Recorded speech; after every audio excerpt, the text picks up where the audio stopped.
Oke, halo semuanya, perkenalkan nama aku Ginanjar Subagia. Ini adalah video pertama aku di channel 1% lebih baik setiap harinya, atau bahkan 1% lebih baik. Sebelumnya ini adalah video pertama dan fast reveal aku, dan aku pengen ngelanjutin episode yang kemarin soal membahas Kaizen, yang itu non-fast, but sekarang aku pengen ngejelasinnya pakai muka.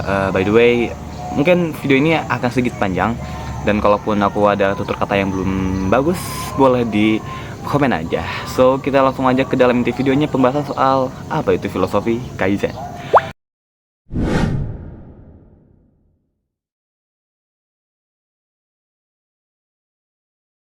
Oke, mari kita awali video ini dengan satu pertanyaan. Apa sih sebetulnya arti dari Kaizen?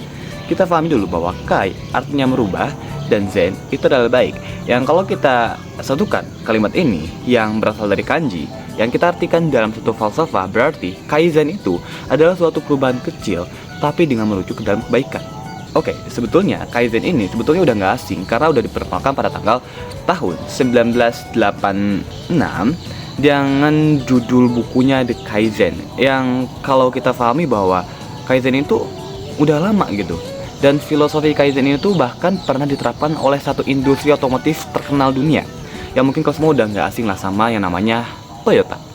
Kalau kita kembali lagi pada zaman dulu, kita pahami dulu bahwa Toyota dulu itu pernah menerapkan sistem Kaizen ini, dimana setelah Perang Dunia Kedua, kondisi ekonomi Jepang itu pada saat itu hancur brutal dan sumber daya sangat terbatas, dan disinilah peran pentingnya terjadi.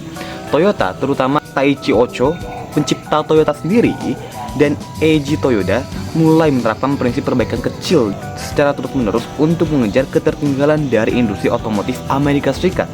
Dan disinilah Toyota Kaizen bukan hanya sekedar sebagai teori saja, tapi memainkan budaya kerja di mana setiap pekerjaan di pabrik, dari level operator hingga manajemen, berhak dan wajib menghentikan jalur produksi jika menemukan masalah, ataupun lalu bersama-sama mencari solusi kecil untuk memperbaiki saat itu juga. Dan kalau kita lihat dari kasus ini juga, kita bakal paham bahwa kenapa sih Jepang kalau ada suatu kesalahan kecil, mereka tuh langsung benar-benar merasa bersalah dan ingin memperbaikinya. Salah satunya, Jepang itu adalah salah satu negara yang paling kondusif, tertib, dan juga bersih. Ya, kita bisa lihat lah.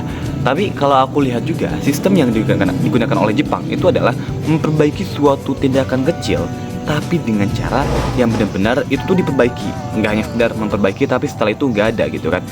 Lantas, dari filosofi Kaizen ini bagaimana sih kita bisa menerapkan ke dalam kehidupan kita? Aku ngambil salah satu caranya dari buku Atomic Habits, di mana aku membaca bahwa perubahan kecil itu bukanlah perubahan besar, tapi perubahan kecil yang dilakukannya secara berurutan atau bahkan berkonsisten lah. Di Atomic Habits kita diajarkan bahwa suatu perubahan kecil itu harus diperbaiki. Semisal nih, kita pengen mencapai suatu titik terbaik dari diri kita sendiri nih, maka kita harus cari dulu sebetulnya apa sih yang membuat diri kita tuh nggak pernah bisa mencapai titik terbaik dari diri kita sendiri. Apakah karena habit kita yang jelek, atau bahkan suatu kebiasaan kita yang mungkin terbilang buruk lah. Maka kita cari dulu nih, semisalnya ada suatu habit yang menurut ini gampang banget, simple. Contohnya, kita jarang banget membersihkan kamar, yang membuat kamar itu jadi jorok. Di Atomic Habits kita dikatakan bahwa suatu kebiasaan kecil tuh akan berdampak ke dalam kepanjangan. Karena kebiasaan ini kita nggak pernah membersihkan kamar, maka kita akan berdampaknya ke dalam kehidupan selanjutnya. Kalau dari kecil aja nggak diajarin, maka ketika udah dewasa, ketika udah masuk ke dalam dunia real life, kita malas kerja, malas di rumah, atau bahkan bisa dibilang hidupnya tuh jorok gitu kan. Dan sebetulnya permasalahannya tuh bukan kita mau merubahnya, tapi bagaimana cara kita ingin merubah. Karena ada orang yang pengen merubah hidupnya tapi secara besar-besaran. Semisal nih, aku pengen hari ini baca buku sampai 5 halaman, 10 halaman, atau bahkan habisin satu buku dalam 1 minggu. Nah, ada orang yang mungkin terlalu ambis dalam ingin merubah hidupnya tapi secara besar-besaran, dan itu adalah hal yang mungkin bisa dibilang salah. Aku nggak pernah menyalahkan kalian berubah salah, tapi yang salahnya adalah sistem kalian yang mungkin sebetulnya itu terlalu terburu-buru gitu. Segala suatu hal yang kalau dilakukannya secara terburu-buru, maka itu gak pernah akan teraturan gitu. Dan dari filosofi Kaizen ini, maka kita harus paham bahwa suatu perubahan kecil itu adalah suatu perubahan yang signifikan untuk kedepannya. Maka setiap keputusan yang kita ambil itu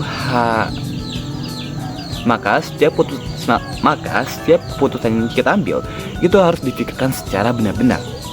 Dari Kaizen ini juga kita bakal paham bahwa kenapa sih Jepang ini bisa dibilang sebagai salah satu negara yang paling disiplin, paling sopan, dan juga paling bersedia. Karena ini sistem mereka adalah memperbaiki setiap kesalahan kecil, tapi dengan secara benar-benar memperbaikinya. Itulah cara bagaimana kita untuk memperbaiki hidup kita gitu teman-teman. Karena mungkin percuma kita ingin memperbaiki hidup kita, tapi diri kita sendiri aja belum memperbaiki hal-hal kecil yang sebetulnya ada dalam diri kita sendiri. Maka suatu perubahan itu harus kita lakukan dari sekarang. Ingat, 1% lebih baik setiap harinya daripada tidak pernah. Dari makna ini, bayangkan kalau satu hari kita bisa memperbaiki hidup kita 1% aja lebih baik setiap harinya, dikalikan selama setahun. Berarti selama setahun kita bisa mengubah diri kita 376 derajat daripada hari sebelumnya. Sebaliknya, boro-boro untuk dapatkan nilai 100, malah kita dapat ke dalam titik 0 poin dari diri kita sendiri. Makanya, ingat, dari sekarang atau tidak pernah, aku Ginanjar, sampai jumpa di video selanjutnya.